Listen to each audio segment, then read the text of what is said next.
Hello and welcome to part one of a five-part tutorial series on how to design dynamic systems within Illustrator, and very specifically in this case, how to design a deck of playing cards. If you want to follow along with this tutorial, there is a link to download the file that I'm currently looking at and will be working on throughout this tutorial, available in the description for this video. So if you want to follow along, feel free to download that file and follow along.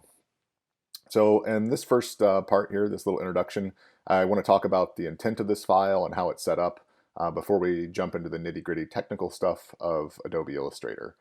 First of all, this set was specifically designed and laid out to be printed using a print-on-demand service called makeplayingcards.com. There will be a link to the specific playing card size that this was designed to be printed on, also available in the description for this video. So you'll notice that the card set is laid out on 54, or actually 55 different artboards within this workspace.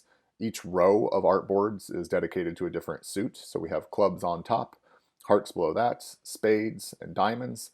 And then the fifth and smaller row is our two joker cards and a final artboard that is dedicated for the backs of the cards, with the same design of the back of the card being used for all 54 cards. You'll also notice that there is a missing spot for each of the four aces that go along with this deck, and we will fill in those blanks in the next video, so hang tight for that. Before we get there though, I want to take a look at an individual card here. So I'm going to switch to my zoom tool and click to drag to just take a look at any random card here so we can see it in more detail.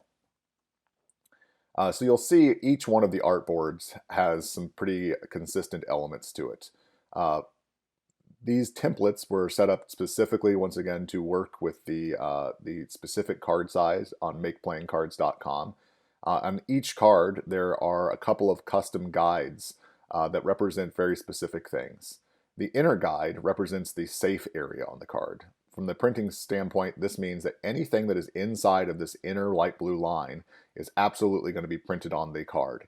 Even if there are slight errors in the printing process, makeplayingcards.com is guaranteeing that this inner area will be safely on the bounds of the card.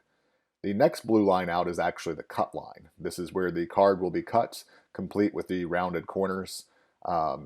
Should everything that's inside of that box also be safely printed? Absolutely. But the printing process, even with the most fine-tuned systems, will occasionally have slight issues.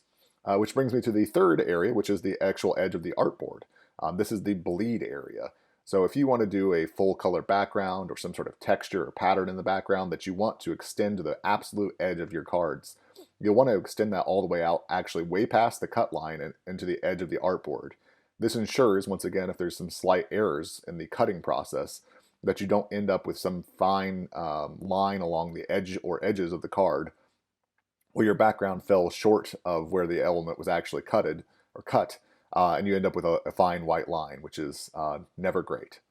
So that brings me to the end of the introduction here. So next step is to move on to part two, where we will fill in our blanks within our playing card set here with our new aces, and we will begin learning about symbols in Adobe Illustrator.